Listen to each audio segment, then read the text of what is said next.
बिहार विधानसभा चुनाव का मामला पहुंचा हाई कोर्ट। 4 दलों ने मिलकर लगाया बड़ा आरोप। वोटों की गिनती और पैसों के वितरण पर उठ गया सवाल। दोस्तों नमस्कार, मैं हूं आपका दोस्त एसके चौधरी।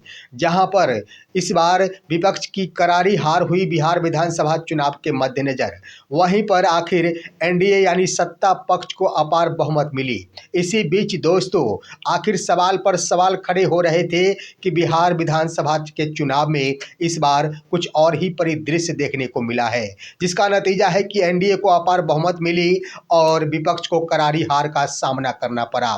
उसी वक्त से ये सवाल उठ रहे थे, परंतु अब यह सवाल पटना हाई कोर्ट में दर्ज हो गया है। सबसे बड़ी बात कि आखिर सत्ता पक्ष से लेकर विपक्ष के नेताओं ने भी वोटों की गिनती पर सवाल उठा दिया है और एक ही नहीं, 4 दलों के नेताओं ने आखिर हाई कोर्ट का दरवाजा खटखटाया है। साथ ही साथ कांग्रेस की ओर से अहम भूमिका निभाते हुए पूरे चुनावी प्रक्रिया पर ही सवाल उठा दिया गया है। आइए दोस्तों, आज के इस वीडियो में हम विस्तार पूर्वक इन मुद्दों पर चर्चा करते हैं, लेकिन इससे पहले अगर आपने अभी तक हमारे इस चैनल शौर्या हिंदी न्यूज को सब्सक्राइब नहीं किए होंगे तो कृपया अभी सब्सक्राइब कर लेंगे।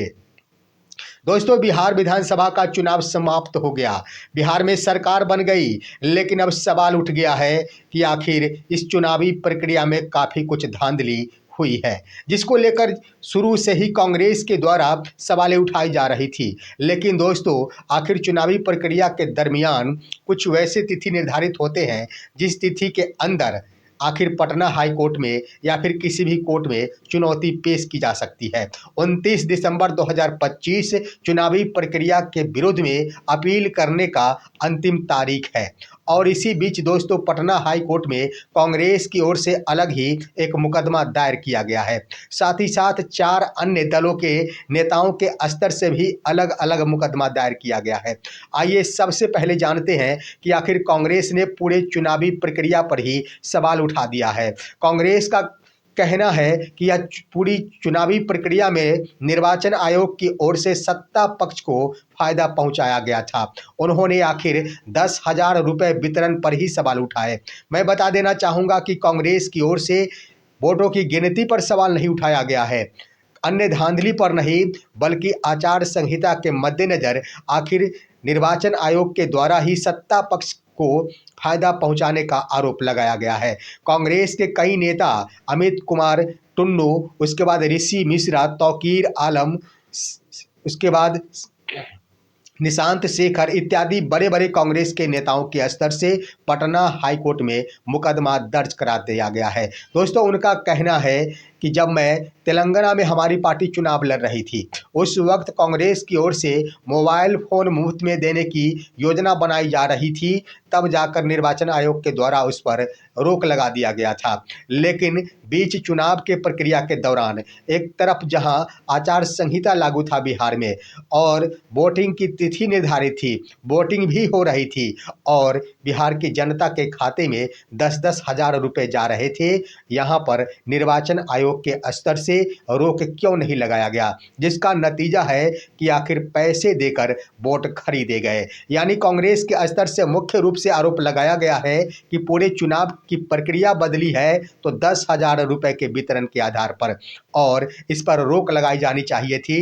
निर्वाचन आयोग ने पूर्ण रूप से सहयोग किया है सत्ता पक्ष को। देखना होगा कि आखिर इस पर पटना हाई कोर्ट के द्वारा क्या फैसला आता है। लेकिन इसी बीच दोस्तों 4 अन्य पार्टियों के उम्मीदवारों के स्तर से अपने अपने विधानसभा क्षेत्र के अंतर्गत जो वोटों की गिनती हुई है उस पर सवाल खड़ा कर दिया गया है, जिसके अंतर्गत दोस्तों सत्ता पक्ष से लेकर विपक्ष के उम्मीदवारों ने सवाल खड़ा किया है कि वोटों की गिनती में धांधली हुई है, जिसमें आरजेडी के 2 उम्मीदवार, सबसे पहले तो नरपतगंज के वो आरजेडी उम्मीदवार मनीष यादव के द्वारा सवाल उठाया गया है वोटों की गिनती को लेकर कि इस विधानसभा नरपतगंज में वोटों की गिनती में हेराफेरी हुई है। तो वहीं पर आरजेडी के ही मोहिउद्दीन नगर विधानसभा क्षेत्र के आरजेडी उम्मीदवार एचआर यादव ने भी वोटों की गिनती पर कड़ा सवाल उठाया है और इस पर निष्पक्ष जांच कर एक बार फिर से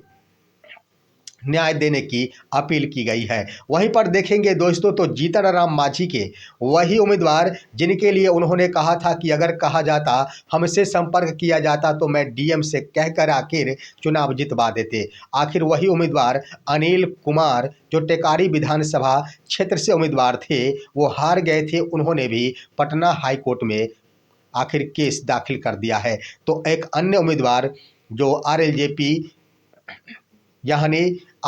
के उम्मीदवार है पशुपति कुमार पारस गुटके, उनके ओर से भी एक और केस पटना हाईकोर्ट में दाखिल किया गया है मधुबनी विधानसभा सीट के लिए। तो इन चारों उम्मीदवारों के स्तर से गणेश कुमार महनार है जो मधुबनी से, उन्होंने सवाल उठाया है। तो इन चारों दलों के चारों विधायक बनने वाले उम्मीदवारों ने आखिर पटना हाईकोर्ट में यह चुनौती पेश कर दी है कि इस बार के विधानसभा चुनाव के बाद जो वोटिंग गिनती की प्रक्रिया हुई, इसमें धांधली हुई है। लेकिन यहाँ पर सवाल उठ रहा है कि एक तरफ जहाँ कांग्रेस की ओर से पूरे चुनाव प्रक्रिया पर ही सवाल उठा दिया गया, तो क्या हाईकोर्ट के स्तर से पूरी चुनावी प्रक्रिया को बदल दी जाएगी? क्या तस्वीर बदल दी जाएगी? क्योंकि वास्तविक रूप में कह दिया जाए तो 10,000 का मामला ने आखिर जरूर आमजनों को प्रभावित किया। उसके बाद वोटों की गिनती, क्या सवाल उठ रहा है कि एक बार फिर से इन सभी चारों विधानसभा सीटों के वोटों की गिनती फिर से होगी, दोबारा होगी? देखना दिलचस्प हो गया है। लेकिन इतनी भी बात जरूर है जो हर कोई जानता है, जिसकी लाठी उसकी भैंस। अब ये खबरें सुर्खियों में बन गई है कि आखिर हाई कोर्ट में जब मामला चला गया है तो कितने दिनों में इसकी सुनवाई होगी और क्या सुनवाई होगी, फैसले का इंतजार रहेगा आम जनता और केस दाखिल करने वाले नेताओं को। दोस्तों, इस पर आपका क्या कहना है? आप अपनी राय कमेंट के माध्यम से दीजिए। हमारे इस वीडियो को लाइक और शेयर कीजिए और अब दीजिए अपने दोस्त को इजाज़त। हम फिर मिलेंगे आपसे अगले वीडियो में। तब तक के लिए नमस्कार।